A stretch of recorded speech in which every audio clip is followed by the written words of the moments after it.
The next question I had to ask it, I found it a bit amusing, and also because I myself am a bit of a foodie, so I had to ask this question as well.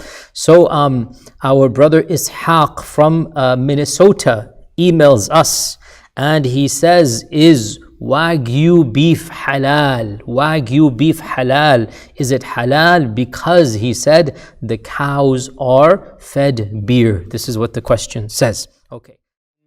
وما أرسلنا من قبلك إلا رجالا نوحي إليهم فاسألوا أهل الذكر إن كنتم لا تعلمون. The response to this, my dear brother Ishaq, please do your research, all of you, whenever you ask or want to do anything, do your research, find out what exactly is the issue. And I found this very amusing because it is a common myth. Firstly, for those of you who do not know, what is Wagyu? So Wagyu refers to a particular meat that comes from a particular type of cow that is primarily based in Japan, but obviously since it has become popular, then it has been imported or exported to other places in the world. So it refers to a type of steak that is coming from a specific type of cow. And Wagyu is very, very prized, is perhaps the most expensive steak in the world, or one of the most, because of the unique marbling of the fat and the meat that is intertwined, in a way that is not found in other types of cows. And Kobe as well is a type of Wagyu. And so Wagyu is one of the most exotic, if not the most exotic type of steak. And there is a rumor, it is a rumor, that one of the reasons why Wagyu is so expensive is because they feed beer to the cows. Now, firstly, I ask you, without even Googling, do you really think they're going to give beer to the cow? Do you really think they're going to make the cows tipsy and just feed them beer? I mean, Allah musta'an. No, they're not going to do this. It's not. This is a common misconception about Wagyu. Wagyu is expensive for many reasons. One of them being supply and demand. I mean, subhanAllah, when people want something, the prices are going to go. It's as simple as that. Really, essentially, Wagyu, the cow, is not any more or less expensive inherently. It's just like anything that people want. Let me give you an example. Ajwa dates in Medina. Right, ajwa dates. It costs the exact same amount of money to plant ajwa than it does to plant all the other dates, okay? It costs the same amount of effort to harvest ajwa than it does all of the other dates. And yet, ajwa sells for 5 times the price of regular dates. Why?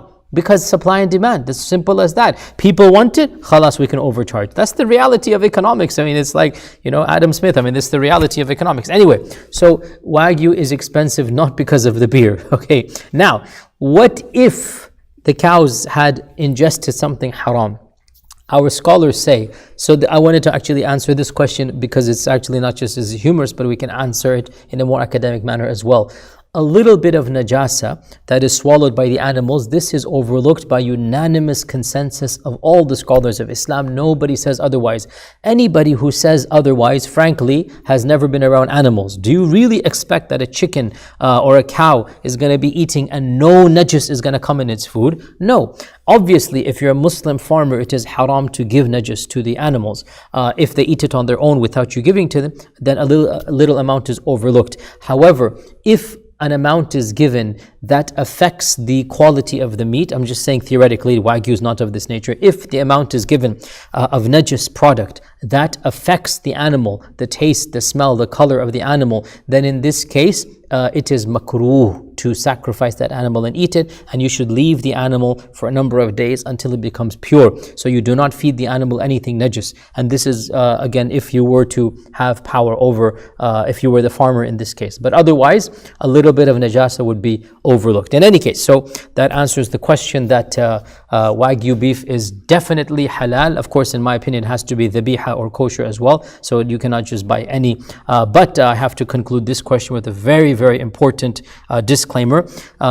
Beef aside, when it comes to cooking the steak, there is really only one madhab that is acceptable. All other madhabs were going to be soundly refuted and they are batil. There is one madhab for cooking steaks, and that is medium rare. Please make a note of this, and this is the qawl al-rajih, that all the evidences are around this position. Obviously that is a joke, inshallah ta'ala. يا من أجبت دعاء نوح فانتصر وحملته في فلكك المشحون يا من أحال النار حول خليله روحا وريحانا بقولك كون